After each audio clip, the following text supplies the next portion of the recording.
The next church is the church at Smyrna. And to the angel of the church at Smyrna, chapter 2, verse 9. I know thy works. I know your tribulation. I know your poverty. But thou art rich, and I know the blasphemy of them which say they are Jews, and are not, but they are of the synagogue of Satan. What about this second? What's the evolution? Ephesus left their first love. The church at Smyrna, wonderful church, but the doctrine of true grace had been diluted with legalism until the synagogue of Satan was in the midst of this church. That's what he says in verse 9.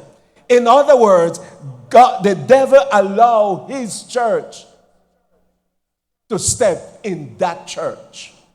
The devil doesn't build a church and call it the church of Satan.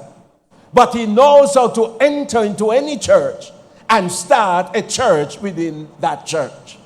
That is why the church at Smyrna, though God commended them for their stand and their going through hardship and all the rough part they were going through, but yet the Bible says that they allowed the doctrine of true grace to be diluted with legalism. So that Satan was now in the midst of the church. One thing we don't want is for Satan to be in our midst.